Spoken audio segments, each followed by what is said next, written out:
Bonjour, alors aujourd'hui on va additionner et soustraire des nombres décimaux. La méthode à suivre, c'est de bien aligner chacune des positions des nombres et surtout les virgules.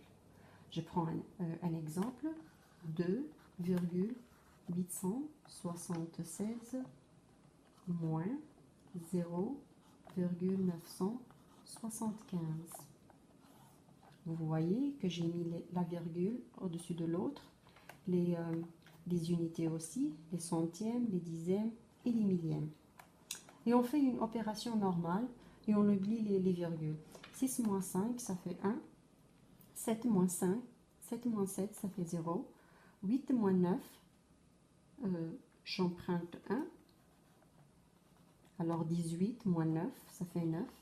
La virgule descend. Et 1 moins 0, ça fait 1. Alors la solution est 1,901. On va prendre un autre exemple. 71,382. Puis plus 6,357. Juste un petit astuce ici, s'il y a du vide, on le remplit avec un 0. Ça n'affecte pas le résultat, mais c'est juste pour l'organisation, que ce soit les unités en dessous de l'autre unité. Et on va faire l'addition comme l'addition normale en oubliant les virgules. 2 plus 7, ça fait 9. 8 plus 5, ça fait 13. J'écris 3. Je retiens 1. 3 plus 3, ça fait 6, plus 1, ça fait 7. La virgule descend. 1 plus 6, ça fait 7. Puis 7 plus 0, ça fait 7. Alors le résultat est 77,739. Je prendrai un autre exemple. 125,12 plus 37,84. Comme l'autre exemple, je remplis les centaines avec un 0, juste pour l'organisation. Et je fais mon opération en oubliant les virgules. 2 plus 4, ça fait 6.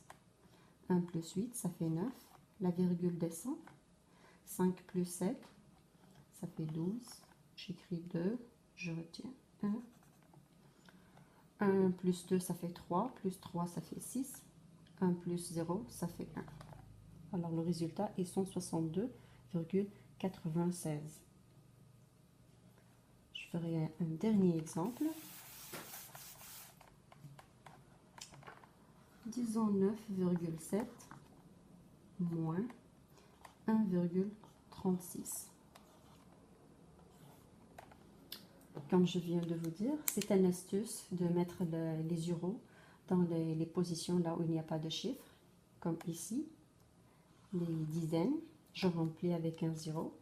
Déjà, le 0 après la virgule n'affecte pas le résultat. Et je fais l'opération en oubliant les virgules. Alors, 0 moins 6, j'emprunte 1. Alors, j'écris 6. J'emprunte 1. 10 moins 6, ça fait 4. 6 moins 3, ça fait 3. La virgule descend. 9 moins 1, ça fait 8. Et le résultat est 8,34. Merci.